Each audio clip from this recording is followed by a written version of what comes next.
السلام عليكم ورحمة الله وبركاته. أدبنا دي سلام يا عيد والبعد كي جن مقشة وأنا صالح علي عبد النبي عبد الله المعيش وكما قاعد صالح عرب كنا هيسا أفك الصومالي الصوماليين كانت رسنا دولديان في الصومالية إثيوبيا وأيضا دنبنا حتى كسرنا هرقيسة أنا هرقيسة كوي مني وحنو جيمد dalka Masar baan uga yimid hargeysa waxaan yimid inaan barnaamij ku qabto waan ku qabtay socdaalkayga labaadna waxaan ku tagay muqdisho aan kula soo qaadanay waqti taageerayaasheeda 5 bilood ka hor baan muqdisho ka soo laabtay hargeysa markaan imidna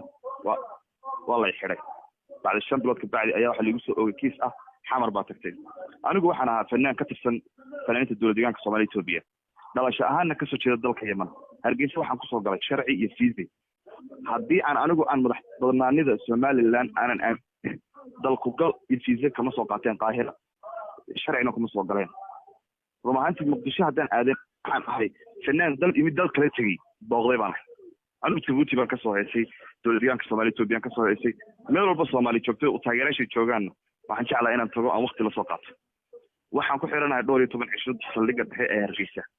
waxa la igu yiri CID baa ku haysta laba mar baa maxkamad la geeyay wax dambi gaar ah oo lagu soo oogay ma jirto dalka waxaan ku joogaa sharciyo deganaansho oo waxaan ahay nin Yemani ah oo deganaansho dalka uu saaray citizenki dalka uu saaray kaar qaxootiga haysta bana dalka sharciga uu yaala ma baalmarin cid ma dilin cid ma dhicin cid ma xadin fanaaniintii u dhashay Somaliland ee mushaar ka qaadanayba intii xamar tageen ka soo heesay ka soo noqday ayaa magaalada dhex maray oo aan cidna soo xidhan anigoo miskiin ah oo nin waxaan ku yiri xanuunsan ah kristool iyo dhiikar baan leeyahay dawooyinkayga baa la siin waayay tacaddi gaaran meesha ku dareemaya xalay iyo habeen hore ilaahay baa og xaaladeyda gacan iyo lugba aan isku ogeyn baa imka xanuun soo bidix ah waxa la leeyahay kumaan soo xidhan CID baa soo xidhan CID soo xidhan xitaa ii geen taagan shalay maxkamad ayaa la geeyay maxkamad laba mar markii la soo istaajiyo wax dambi gaar ah lagu soo oogo la waayay waxay tiri ninkan kiiskiisa hal soo gabagabeeyo eediisa rasmiga CID soo gudbis maanta ay balanta in la geeyo layma geenin ilaa imika wax la igu haysto alaalaan ku xidhanahay ma garanayo xitaa naftayda caafimaad dhakhtar hal lagu geeyo ayaa la diiday war dhakhtar aan tago ba ay haysto maxamed loogiyo gacan bidixay xanuuno aanan isku ogeyn baan isku arkaya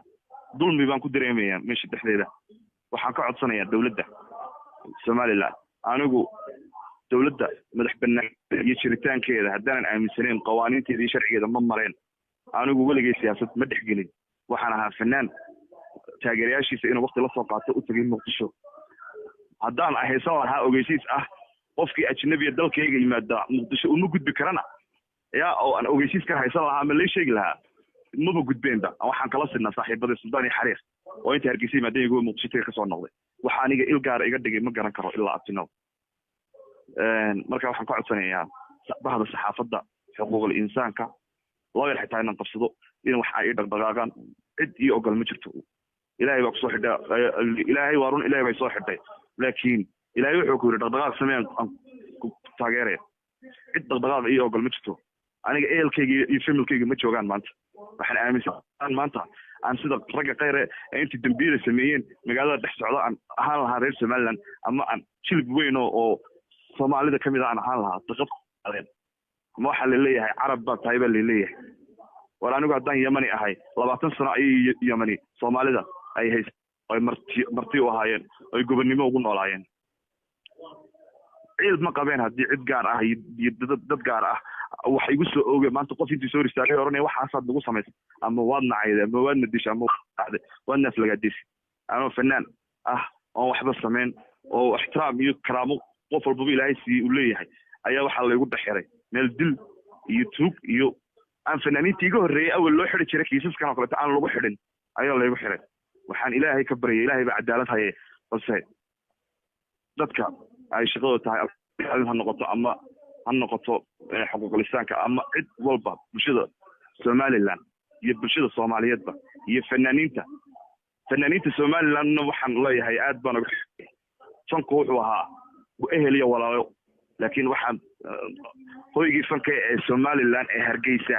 ee afka Soomaaliyeedba xarunta u ahayd waxaad maanta dareensiiseen in cid gaar loo dhaqdhaqaaqo fanaaniinta waxaan leeyahay barasho wanaagsan kuwa aflagaadada iyo socialka dalaacada ka wada waxaan leeyahay ilaahay baa idinka weyn ilaahay baana garab la weydiistaa waxaan kusoo gabagabeynaya hadalkaygana ku dheeraan bahda saxaafadda cid kastoo iyo cid walba walaal muslim ah waxaan ahay nin dhibaataysan oo dulmusan ilaahay hadii gargaar baan idinka rabaa iyo garab ciddii iyo awoodday jaaliyadiina imantaas timid cid walba timid ehelkii cid wax ka soo qaadaysaa ma jirto marka please haddii wax laygu haysto gaar ay jiraan aan sameeyena diyaar anaa ah